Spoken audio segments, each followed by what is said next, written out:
Why are you laughing? No, I was ready for you to be excited about this win. Oh, I've been yelling and screaming like you're yeah. watching this one finish.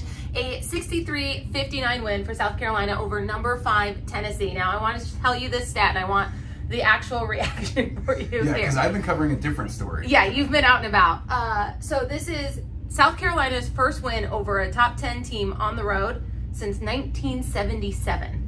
Wow. So we talk about how huge of a win this is and the role that South Carolina has been on, but what they're doing is even bigger than this season, and that's been really cool to see. Yeah, I was really interested to see because, beating a top 10 team at home in Kentucky for the first time since 2020, that was huge, but going on the road to do it is a totally different story. And just looking at the stats for the first time, to hold a team like Tennessee, number 5 in the country, to just 59 points, and that's huge. And not to mention, the history is deep between South Carolina and Tennessee.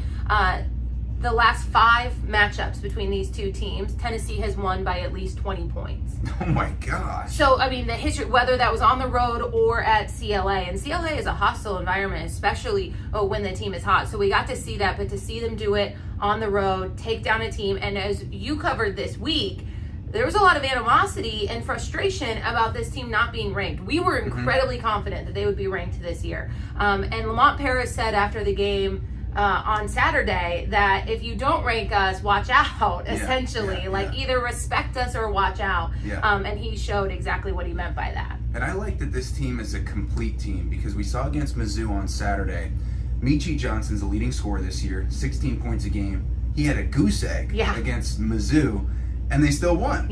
And Talon Cooper is one of the big reasons for that. In these 2 games against Kentucky and Tennessee, top 10 teams, he scored 18 tonight, and he also scored 20-plus against Kentucky. So for a South Carolina guy to step up. Which is extra cool. Yeah, I mean, a Dorman guy. Yeah, we love to see that. And you know what I really liked about what Lamont Paris said about Meechie Johnson after that game with 0 points, and he was asked, you left him in, and he said, just because you don't make a shot doesn't mean you're coming out, because Meechie Johnson provides so much more. And I think that, as much of anything, is leading to some of this success that we're seeing, because guys aren't playing tight.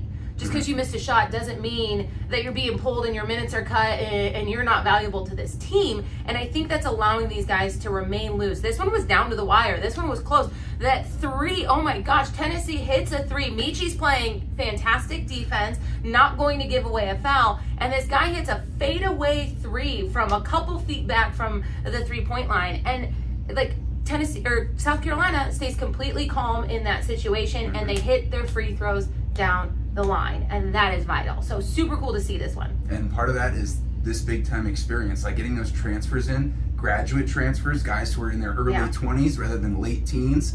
Miles Studi, transfer, BJ Mack, grad transfer from Wofford, Talon Cooper, transfer. So you got a lot of experience to, persevere through those moments. Now they're heading to Georgia, where they will play this weekend, looking for another big road win, but this will move South Carolina up to number 2 in the conference standings, just behind Alabama. So that's really huge and a great move. And, I always talk about in these basketball landscape here in the SEC, we cover ACC teams. These games, they're playing for March. And that's ultimately what this is about. But I think what I like best is not only the buzz and the excitement that we're seeing in this, but we're also, more importantly, seeing a team that knows how to win when the stakes are high, when the pressure is on, when it's exciting, and when a lot of people, excuse the hockey reference, would grip the stick a little extra tight. South Carolina is remaining cool, and that's really, really impressive to see for a team for where they were last year. Yeah, hopefully they can make it back to the tournament. Would be the first time since 2017, since that Final Four team. Let's go. Let's make March as busy as possible.